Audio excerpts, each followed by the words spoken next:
ഇന്ന് നമ്മൾ എക്സ്പ്ലെയിൻ ചെയ്യാൻ പോകുന്നത് ദ ബിഗിനിങ് ആഫ്റ്റർ ദ എൻഡിന്റെ 8ാമത്തെ എപ്പിസോഡാണ്. കഥയിലോട്ട് കടക്കാം. അപ്പൊ എപ്പിസോഡിന്റെ സ്റ്റാർട്ടിങ്ങില് നമ്മുടെ റെയ്നോൾഡും ആലീസും ആർത്തറിനെ തന്നെ നോക്കി നിൽക്കുകയാണ്. അപ്പൊ ആലീസ് ചോദിക്കുന്നുണ്ട്, ആർത്തർ ഇത് നീ തന്നെയാണോ? അപ്പൊ ആർത്തർ പറയുന്നുണ്ട് അതെ. അപ്പൊ റെയ്നോൾഡും ആലീസും ആർത്തറിനെ കെട്ടിപ്പിടിച്ചുകൊണ്ട് കരയുന്നുണ്ട്. ഇത് കണ്ടിട്ട് ആർത്തറിന്റെ അനിയത്തി എലനോർ പറയുന്നുണ്ട്, മമ്മ കരയല്ലേ. അപ്പൊ നമ്മുടെ ആർത്തർ ആ കൊള്ളക്കാരുമായിട്ടുള്ള ഇൻസിഡന്റ് ഓർക്കുന്നുണ്ട്. അപ്പൊ അവന്റെ അച്ഛൻ അവരോട് പറഞ്ഞിരുന്നു, ആർത്തർ നീ നിന്റെ ശക്തി നിന്റെ അമ്മയെ രക്ഷിക്കാനും നിന്റെ അമ്മയുടെ വയറ്റിലുള്ള കുട്ടിയെ രക്ഷിക്കാനും ഉപയോഗിക്കണം. അതവിടെ കട്ട് ചെയ്തതിന് ശേഷം ഇപ്പൊ നമ്മുടെ ആർത്തർ ചിന്തിക്കുന്നുണ്ട്, ആ കുട്ടിയാണല്ലേ ഈ കുട്ടി. എന്നിട്ട് ആർത്തർ എലനോറിനോട് പറയുന്നുണ്ട്, നിന്നെ കാണാൻ കഴിഞ്ഞാൽ വളരെ സന്തോഷമുണ്ട്. എൻ്റെ പേര് ആർത്തർ ലെയ്വിൻ. അപ്പൊ ആലീസ് പറയുന്നുണ്ട്, എലനോർ ഇത് നിന്റെ ചേട്ടനാണ്. അപ്പൊ എലനോർ പറയുന്നുണ്ട്, ചേട്ടാ. ആ ഷോട്ട് അവിടെ കട്ട് ചെയ്തതിന് ശേഷം ആലീസ് ആർത്തറിനോട് ചോദിക്കുന്നുണ്ട്, ആർത്തർ നിനക്ക് കുഴപ്പമൊന്നുമില്ലല്ലോ? നീ ഞങ്ങൾ അവസാനം വിളിച്ചപ്പോ നിന്റെ ശരീരത്തിന് എന്തോ പ്രശ്നമുണ്ടെന്ന് പറഞ്ഞിരുന്നില്ലേ? അതൊക്കെ ഇപ്പൊ മാറിയോ?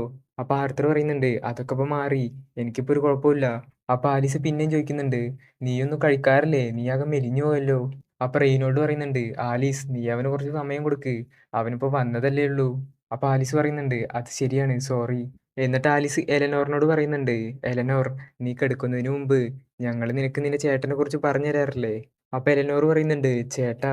അപ്പൊ ആർത്തർ പറയുന്നുണ്ട്, നിന്നെ കാണാൻ കഴിഞ്ഞതിൽ വളരെ സന്തോഷമുണ്ട് എലനോർ. അപ്പൊ നമ്മുടെ സിൽവി എലനോറിന്റെ ദേഹത്തേക്ക് ചാടുന്നു. എന്നിട്ട് നമ്മുടെ രാജാവ് ചിന്തിക്കുന്നുണ്ട്, കുറച്ച് സമയം കഴിഞ്ഞതിന് ശേഷം നടന്ന കാര്യങ്ങളെല്ലാം ഞാൻ അവരോട് പറഞ്ഞു. അവരെനിക്ക് വിശ്വാസമാണ്. എന്നാലും സിൽവിയെ കുറിച്ച് ഞാൻ അവരോട് പറഞ്ഞിട്ടില്ല. ആ മലയിൽ നിന്ന് താഴേക്ക് വീണപ്പോൾ ഞാൻ എൻ്റെ മാജിക് അബോധപൂർവം ഉപയോഗിച്ച് രക്ഷപ്പെട്ടു. ഭാഗ്യവശാൽ എൻ്റെ ശരീരത്തിനൊന്നും പറ്റിയില്ല. പിന്നീട് ഞാൻ ടെസ്സിയെ കണ്ടുമുട്ടി. എലനോർ രാജ്യത്ത് വെച്ച് എൻ്റെ രോഗം പൂർണ്ണമായും ചികിത്സിച്ചു. അപ്പൊ നമ്മുടെ ആർത്തർ മനസ്സിൽ ചിന്തിക്കുന്നുണ്ട്, എൻ്റെ അച്ഛനോടും അമ്മയോടും കള്ളം പറയുന്നതിൽ എനിക്ക് വിഷമമുണ്ട്. പക്ഷേ ഞാൻ ശക്തനാവുന്നത് വരെ അവർ ഈ കാര്യങ്ങൾ അറിയാതിരിക്കുന്നതാണ് നല്ലത്. അപ്പൊ റെയ്നോൾഡ് സിൽവിയെ നോക്കി പറയുന്നുണ്ട്, നിന്റെ ഈ സുഹൃത്ത് ഏതാണ്? അപ്പൊ ആർത്തർ പറയുന്നുണ്ട്, സിൽവിയെ എനിക്ക് കിട്ടിയത് ഒരു മാന ബീസ്റ്റിന്റെ ഗുഹയിൽ നിന്നാണ്. സിൽവിയുടെ അമ്മ പരിക്കേറ്റ് മരിച്ചു. നിർഭാഗ്യവശാൽ എനിക്ക് അവരെ രക്ഷിക്കാൻ കഴിഞ്ഞില്ല. അതുകൊണ്ട് ഞാൻ സിൽവിയെ എൻ്റെ കൂടെ കൂട്ടി. ഇതാണ് സിൽവി. അപ്പൊ എലനോർ പറയുന്നുണ്ട്, സിൽവി. എന്നിട്ട് റെയ്നോൾഡ് പറയുന്നുണ്ട്, എന്തായാലും നീ സുഖമായിരിക്കുന്നതിൽ എനിക്ക് സന്തോഷമുണ്ട്. നിന്റെ മാനക്കോറിന്റെ സ്റ്റേജ് ഇപ്പോഴെന്താണ്? അപ്പൊ ആലീസ് പറയുന്നുണ്ട്, റെയ്നോൾഡ് അവനിപ്പോ വന്നതേ ഉള്ളൂ. നീ എന്താണ് ചെയ്യാൻ ശ്രമിക്കുന്നത്? അപ്പൊ റെയ്നോൾഡ് പറയുന്നുണ്ട്, സ്വന്തം മകന്റെ വളർച്ച അറിയാൻ ഏതൊരച്ഛനും ആഗ്രഹം ഉണ്ടാകും. അപ്പൊ ആർത്തർ ചോദിക്കുന്നുണ്ട്, അച്ഛനിപ്പോൾ എന്ത് ജോലിയാണ് ചെയ്യുന്നത്? അപ്പൊ റെയ്നോൾഡ് പറയുന്നുണ്ട്, ഞാൻ ഹെൽസ്റ്റി ആക്ഷൻ ഹൗസിൽ സെക്യൂരിറ്റി ഇൻസ്ട്രക്ടറായിട്ട് വർക്ക് ചെയ്യുന്നു. അപ്പൊ ആർത്തർ ചോദിക്കുന്നുണ്ട്, അച്ഛൻ്റെ മാനക്കോറിന്റെ സ്റ്റേജ് ഇപ്പോഴെന്താണ്? അപ്പൊ റെയ്നോൾഡ് പറയുന്നുണ്ട്, 2 വർഷങ്ങൾക്ക് മുമ്പ് ഞാൻ ഡാർക്ക് ഓറഞ്ചിലേക്ക് കടന്നു. അപ്പൊ രാജാവ് ചിന്തിക്കുന്നുണ്ട്, മാനാക്കോറിന് 6 സ്റ്റേജസ് ഉണ്ട്. Black, red, orange, yellow, silver, white. ഇതിൽ ഏറ്റവും ലോവസ്റ്റ് സ്റ്റേജ് ബ്ലാക്ക് ആണ്. ഏറ്റവും ഹയസ്റ്റ് സ്റ്റേജ് വൈറ്റും. അതുമാത്രമല്ല ഓരോ കളേഴ്സിനും ഡാർക്ക്, സോളിഡ്, ലൈറ്റ് എന്നിങ്ങനെ 3 ഘട്ടങ്ങൾ ഉണ്ടാകും. ഉദാഹരണത്തിന് ഓറഞ്ച് എടുക്കുകയാണെങ്കിൽ ഓറഞ്ചിൽ dark orange, solid orange, light orange. ഈ 3 ഘട്ടങ്ങൾ കടന്നാൽ മാത്രമേ അടുത്ത ഘട്ടമായ യെല്ലോയിലേക്ക് കടക്കാൻ പറ്റൂ. എന്നിട്ട് രാജാവ് ചിന്തിക്കുന്നുണ്ട്, റെയ്നോൾഡ് രോഗമെൻഡറാണ്. അതുകൊണ്ടാണ് അവൻ അവൻ്റെ ശരീരത്തെ കൂടുതൽ പരിശീലിപ്പിക്കുന്നത്. എന്നാലും അവൻ്റെ മാനാക്കോറിൻ്റെ സ്റ്റേജ് ഉയർത്താൻ അവൻ കഠിനാധ്വാനം ചെയ്യണം. അപ്പോൾ റെയ്നോൾഡ് ചോദിക്കുന്നുണ്ട്, ആർത്തർ നിന്റെ മാനക്കോറിൻ്റെ സ്റ്റേജ് ഇപ്പോഴെന്താണ്? എൻ്റേത്. അപ്പോൾ ആർത്തർ പറയുന്നുണ്ട്, എൻ്റേത് ലൈറ്റ് റെഡായി. അപ്പോൾ നമ്മുടെ റെയ്നോൾഡ് ആശ്ചര്യപ്പെട്ടുകൊണ്ട് പറയുന്നുണ്ട്, നീയും ഞാൻ തമ്മി വെറും ഒരു സ്റ്റേജിൻ്റെ വ്യത്യാസം മാത്രമേ ഉള്ളൂ. അപ്പോൾ റെയ്നോൾഡ് പറഞ്ഞ വാക്കിന്ന് ഒരു മോശം വാക്കെടുത്തിട്ട് നമ്മുടെ എലിനോർ പറയുന്നുണ്ട്. അപ്പോൾ നമ്മുടെ ആലീസ് പറയുന്നുണ്ട്, ആർത്തർ അത് അടിപൊളിയായിട്ടുണ്ട്. നിന്റെ മാനക്കോറിന്റെ സ്റ്റേജ് ലൈറ്റ് റെഡ് ആയല്ലേ? എന്നിട്ട് ആലീസ് റെയ്നോൾഡിനോട് പറയുന്നുണ്ട്, റെയ്നോൾഡ് ഞാൻ നിന്നോട് പറഞ്ഞിട്ടില്ലേ എലനോറിന്റെ മുമ്പിൽ വെച്ചിട്ട് ഇതുപോലത്തെ മോശം വാക്കുകളൊന്നും പറയരുതെന്ന്. അപ്പൊ റെയ്നോൾഡ് പറയുന്നുണ്ട്, എലനോർ ഞാൻ പറഞ്ഞ വാക്ക് നീ ഇനി പറയല്ലേട്ടോ. അപ്പൊ നമ്മുടെ എലനോർ വീണ്ടും ആ വാക്കന്നെ പറയുന്നു. അപ്പൊ നമ്മുടെ റെയ്നോൾഡ് പറയുന്നുണ്ട്, ആർത്തർ പക്ഷെ നീ എങ്ങനെ ലൈറ്റ് റെഡിൽ എത്തിയത്? എന്തായാലും നമുക്ക് പിന്നിലെ ഗാർഡനിലേക്ക് പോയിട്ട് ഒരു മത്സരം നടത്താം. അപ്പൊ അവിടേക്ക് ഒരാൾ വന്ന് പറയുന്നുണ്ട്, റെയ്നോൾഡ് നിന്റെ മകൻ ജീവിച്ചിരിപ്പുണ്ടെന്ന് പറഞ്ഞത് ശരിയാണോ? അപ്പൊ നമ്മുടെ ആർത്തർ ചിന്തിക്കുന്നുണ്ട്, ഇവരാണല്ലേ എന്റെ കുടുംബത്തെ പരിപാലിക്കുന്ന ആൾക്കാർ. അപ്പൊ റെയ്നോൾഡ് പറയുന്നുണ്ട്, ആർത്തർ ഇതാണ് വിൻസെന്റ് എൽസ്റ്റി. ഈ വീടിന്റെ ഉടമയും ഞാൻ ജോലി ചെയ്യുന്ന സ്ഥാപനത്തിന്റെ ഉടമയുമാണ് വിൻസെന്റ്. ഇത് വിൻസെന്റിന്റെ ഭാര്യ ടാബിത ഹെൽസ്റ്റി. എന്നിട്ട് റെയ്നോൾഡ് പറയുന്നുണ്ട്, വിൻസെന്റ് ആൻഡ് ടാബിത എന്റെ മകനെ നിങ്ങൾക്ക് ഞാൻ പരിചയപ്പെടുത്തട്ടെ? അപ്പൊ ആർത്തർ പറയുന്നുണ്ട്, നിങ്ങളെ പരിചയപ്പെട്ടതിൽ സന്തോഷമുണ്ട് മിസ്റ്റർ ആൻഡ് മിസ്ട്രസ് എൽസിയ. അപ്പൊ വിൻസെന്റ് പറയുന്നുണ്ട്, നിന്നെ കാണാൻ വ്യത്യസ്തമായിരിക്കുന്നു. നീ ശരിക്കും റെയ്നോൾഡിന്റെ മകൻ തന്നെയാണോ?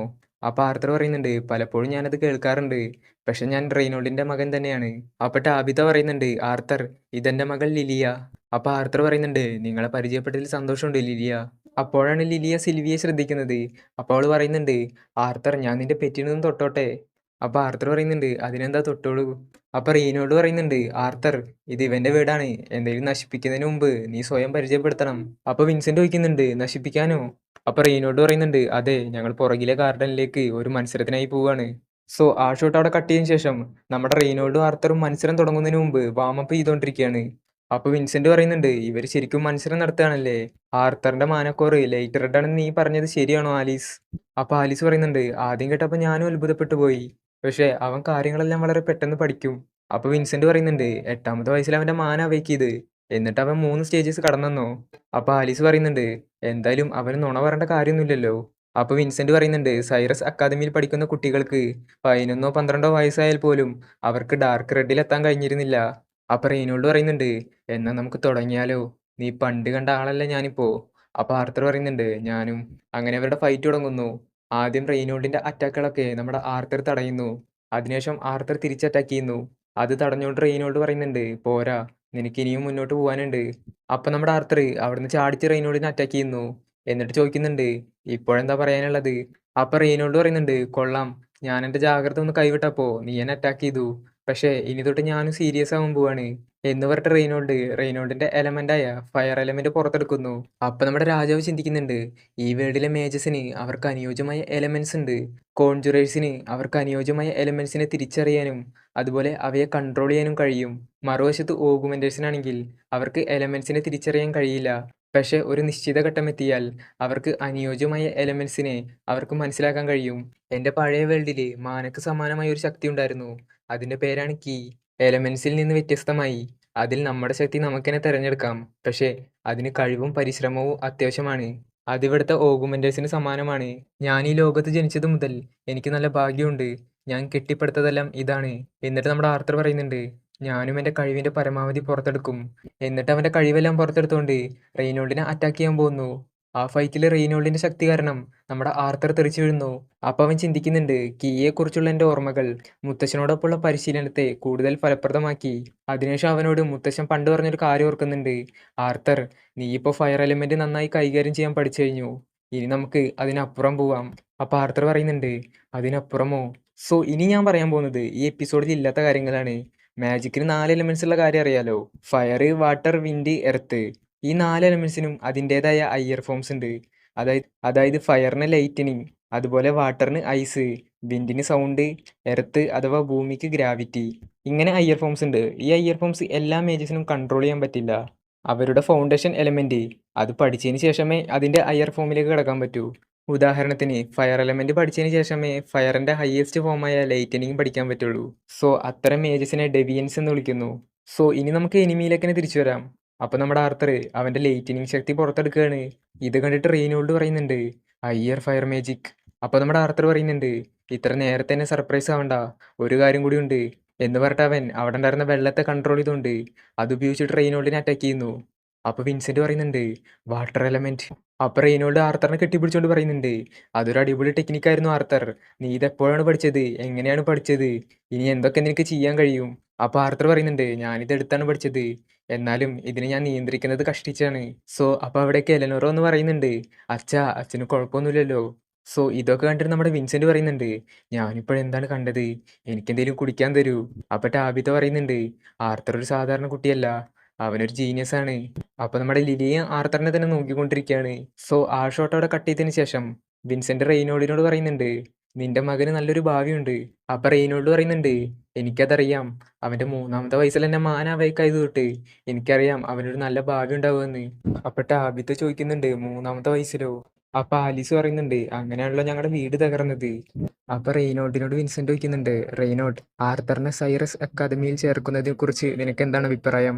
അപ്പൊ റെയ്നോൾഡ് പറയുന്നുണ്ട് സൈറസ് അക്കാദമിയോ, നീ ശരിക്കാണോ പറയുന്നേ? ഈ ലോകത്തെ മികച്ച മാജിക് ഇൻസ്റ്റിറ്റ്യൂഷൻ അല്ലേ അത്? അപ്പൊ ടാബിത്ത പറയുന്നുണ്ട് എന്റെ ഭർത്താവ് ഒരു മദ്യപാനിയാണെങ്കിലും അദ്ദേഹം ഇപ്പോൾ പറയുന്നത് സത്യമാണ്. നിങ്ങളുടെ ട്യൂഷൻ ഫീസിന്റെ കാര്യം ഒന്നും ഓർത്ത് വിഷമിക്കണ്ട, അതെല്ലാം ഞങ്ങൾ നോക്കിക്കോളാം. അപ്പൊ ആലീസ് പറയുന്നുണ്ട് നിങ്ങൾ എനിക്ക് ഒരുപാട് സഹായങ്ങൾ ചെയ്തു തന്നിട്ടുണ്ട്, അതുകൂടാതെ എന്റെ മകന്റെ വിദ്യാഭ്യാസത്തിനുള്ള ചെലവ് നിങ്ങൾ ഏറ്റെടുക്കുകയാണോ? അവനിപ്പോ 8 വയസ്സ് മാത്രമേ ആയിട്ടുള്ളൂ, അക്കാദമി അവനെ പറ്റി എന്ത് പറയും? അപ്പൊ വിൻസെന്റ് പറയുന്നുണ്ട് സൈറസ് അക്കാദമിയിലെ ഡയറക്ടറെ എനിക്കറിയാം, അവരോട് സംസാരിച്ചാൽ നടക്കും. അപ്പൊ ആർത്തർ പറയുന്നുണ്ട് ഈ വിഷയം എന്റെ ഭാവിയെ കുറിച്ചായതിനാൽ ഇതിലെന്റെ അഭിപ്രായം പറയാമോ? അപ്പൊ വിൻസെന്റ് പറയുന്നുണ്ട് ആർത്തർ എന്താണ് നിന്റെ അഭിപ്രായം? അപ്പൊ ആർത്തർ പറയുന്നുണ്ട്, എല്ലാ ആദരവോടുകൂടിയും ഞാനിപ്പോഴാണ് എന്റെ ഫാമിലിയോടൊപ്പം ചേർന്നത്. അപ്പൊ വിൻസെന്റ് പറയുന്നുണ്ട്, അത് ശരിയാണ്, ഞാൻ തിടുക്കപ്പെട്ടോ. എന്നിട്ട് ആർത്തർ പറയുന്നുണ്ട്, പരിശീലന മത്സരം എന്നെ ആകെ തളർത്തി, എനിക്ക് കുറച്ചേറെ റെസ്റ്റ് എടുക്കണം എന്ന് പറഞ്ഞിട്ട് അവിടുന്ന് പോകുന്നു. അപ്പൊ നമ്മുടെ വിൻസെന്റ് പറയുന്നുണ്ട്, ഞാൻ എന്തെങ്കിലും മോശമായിട്ട് പറഞ്ഞോ? ആ ഷോട്ട് അവിടെ കട്ട് ചെയ്തതിനു ശേഷം നമ്മുടെ ആർത്തർ ആ വീട്ടിലെ വരാന്തയിലൂടെ നടക്കുകയാണ്. അപ്പൊ ലിലിയെ പറയുന്നുണ്ട്, ആ വഴി ബേസ്മെന്റിലേക്കുള്ളതാണ്, അതിനേക്കാൾ നല്ല സ്ഥലം ഞാൻ കാണിച്ചു തരാം. എന്നിട്ട് അവള് ആർത്തറിനായിട്ട് ഒരു സ്ഥലത്തേക്ക് പോകുന്നു. എന്നിട്ട് അവിടെ ഉണ്ടായിരുന്ന ആൾക്കാരോടൊക്കെ പറയുന്നുണ്ട്, ഇന്ന് നിങ്ങൾക്ക് പുതിയൊരു ഗസ്റ്റ് ഉണ്ട്, ഇവന്റെ പേരാണ് ആർത്തർ. അപ്പൊ അവിടെ ഉണ്ടായിരുന്ന ഒരു മുത്തശ്ശി പറയുന്നുണ്ട്, ഈ കുട്ടിയാണല്ലേ ഞാൻ മനോഹരമാക്കി വെച്ച ഗാർഡനെല്ലാം നശിപ്പിച്ചത്. അപ്പൊ ആർത്തർ ആ മുത്തശ്ശിയോട് സോറി പറയുന്നു. അപ്പൊ വേറൊരാൾ പറയുന്നുണ്ട്, അത് കാര്യാക്കണ്ട, അവര് നിന്നെ കളിയാക്കാണ്. അപ്പൊ ആർത്തർ ലിലിയെ നോക്കി ചിന്തിക്കുന്നുണ്ട്, ഇവളെന്നോട് അധികം സംസാരിച്ചിട്ടില്ല, ഇതാണ് ഇവളുടെ ശരിക്കുള്ള സ്വഭാവം. അപ്പൊ ലിലിയ പറയുന്നുണ്ട്, പിന്നെ താറാവിറച്ചിയില്ലേ? അപ്പൊ ആ മുത്തശ്ശി പറയുന്നുണ്ട്, ലേഡി ലിലിയ, ഈ ദിവസങ്ങളിൽ നിന്റെ ശരീരഭാരം വർദ്ധിച്ചിട്ടുണ്ട്, അതിൽ നിന്റെ അമ്മ സന്തുഷ്ടയല്ല. അപ്പൊ ലിലിയ പറയുന്നുണ്ട്, മരിയ, ശരീരഭാരത്തെക്കുറിച്ച് നമ്മൾ ഇനി സംസാരിക്കില്ല എന്ന് സമ്മതിച്ചതല്ലേ? ഞാൻ വളരുന്നൊരു പെൺകുട്ടിയല്ലേ? അപ്പൊ ഒരു പെൺകുട്ടി ആർത്തറിനോട് പറയുന്നുണ്ട്, ലിലിയക്ക് മനസ്സിൽ സങ്കടം വരുമ്പോ അവൾ ഇവിടേക്ക് വരും. അവളുടെ അച്ഛനും അമ്മയും ഒരു മേജല്ലെങ്കിലും അവർക്ക് ഇവളെ ഒരു മേജാക്കാനാണ് ആഗ്രഹം. തീർച്ചയായും ലിലിയക്കും ഒരു മേജാവാൻ ആഗ്രഹമുണ്ട്. പക്ഷെ ഒരു കുട്ടിയെ സംബന്ധിച്ച് ഇത് അവർക്ക് വളരെ സമ്മർദ്ദമാണെന്ന് ഞാൻ ഊഹിക്കുന്നു. ആ ഷോട്ട് അവിടെ കട്ട് ചെയ്തതിന് ശേഷം നമ്മുടെ ആർത്തറിന്റെ ബെഡ്റൂമാണ് കാണിക്കുന്നത്. അവനോടൊപ്പം അവന്റെ അച്ഛനും അമ്മയുണ്ട്. അപ്പൊ അവന്റെ അച്ഛൻ പറയുന്നുണ്ട്, ആർത്തർ, നീ വലുതായാൽ നല്ലൊരു മാന്ത്രികനാകും. അപ്പൊ ആലീസ് പറയുന്നുണ്ട്, ആർത്തർ, നീ വളരെ വലുതായിരിക്കുന്നു. അപ്പൊ റെയ്നോൾഡ് പറയുന്നുണ്ട്, നീ എത്ര വലുതായാലും നീ ഞങ്ങളുടെ മകൻ തന്നെയാണ്. അപ്പൊ ആലീസ് പറയുന്നുണ്ട്, ആർത്തർ, നിന്റെ അമ്മക്ക് ഉമ്മ തരാൻ നിനക്ക് മടിയായോ? അപ്പൊ നമ്മുടെ ആർത്തർ ടെസ്സിയേക്കും കൊടുക്കുന്നു. അങ്ങനെ പോകാൻ നേരത്തെ റെയ്നോൾഡ് പറയുന്നുണ്ട്, ആർത്തർ, വിൻസെന്റ് പറഞ്ഞതിനെ കുറിച്ച്, അവൻ നിന്നെ സ്നേഹിക്കുന്നോണ്ടാണ് അവൻ അങ്ങനെ പറഞ്ഞത്. അപ്പൊ ആർത്തർ പറയുന്നുണ്ട്, എനിക്കറിയാം, വിൻസെന്റ് എനിക്ക് ദോഷമുള്ള കാര്യങ്ങളൊന്നും ചെയ്യില്ല. സോ അങ്ങനെ രാവിലെ ആയപ്പോ ട്വിൻ ഹോൺസിലുള്ള ആൾക്കാര് നമ്മുടെ ആർത്തറിനെ കാണാൻ വരുന്നുണ്ട്. അതിൽ ആഞ്ചല ആർത്തറിനെ കെട്ടിപ്പിടിച്ചോണ്ട് പറയുന്നുണ്ട്, ആർത്തർ, ഞാൻ നിന്നെ ഒരുപാട് മിസ് ചെയ്തു. അപ്പൊ ആർത്തർ ഡെർഡനോട് പറയുന്നുണ്ട്, ഡെർഡൻ, നിങ്ങൾ വളരെ വലുതായിരിക്കുന്നു. അപ്പൊ ഡെർഡൻ പറയുന്നുണ്ട്, നീയും. എന്നിട്ട് ജാസ്മിൻ ആർത്തറിനെ കെട്ടിപ്പിടിച്ചോണ്ട് പറയുന്നുണ്ട്, നിന്നെ കാണാതായതിൽ എനിക്ക് വിഷമമുണ്ട്, എല്ലാം എന്റെ തെറ്റാണ്. അപ്പൊ ആദം പറയുന്നുണ്ട്, നിങ്ങൾ എന്ത് പരിപാടിയാണ് കാണിക്കുന്നത്? ആ കുട്ടിയെ ചിരിച്ചുകൊണ്ട് സ്വീകരിക്കുന്നതിന് പകരം നിങ്ങൾ ഇവിടെ കരയാണോ? സോ ആ ഷോട്ട് അവിടെ കട്ട് ചെയ്യുന്നു. ഇപ്പൊ ഇവര് വരുന്നത് എവിടുന്നാന്ന് വെച്ചിട്ടുണ്ടെങ്കിൽ എക്റ്റിസ്റ്റിൻ എന്നൊരു നഗരത്തിൽ നിന്നാണ്. ഇവരുടെ മെയിൻ പണി ഇവർ കാണാത്ത സ്ഥലങ്ങൾ എക്സ്പ്ലോർ ചെയ്യലാണ്. അപ്പൊ ആർത്തർ ചിന്തിക്കുന്നുണ്ട്, ഡെക്കാൻ ഭൂഖണ്ഡത്തെക്കുറിച്ചും സാപ്പിൻ രാജ്യത്തെക്കുറിച്ചും എനിക്ക് കൂടുതലൊന്നും അറിയില്ല. അവയെ പറ്റി അറിയണമെങ്കിൽ ഇവര് ചെയ്യുന്നത് പോലെ സാഹസിക യാത്രകൾ ചെയ്യണം. ആ ഷോട്ട് അവിടെ കട്ട് ചെയ്തതിന് ശേഷം നമ്മുടെ ലിലിയ ഒറ്റയ്ക്ക് ഒരു സ്ഥലത്തിരിക്കുന്നതാണ് കാണിക്കുന്നത്. ഇവിടെ വെച്ചിട്ട് എപ്പിസോഡ് 8 കഴിയാണ്.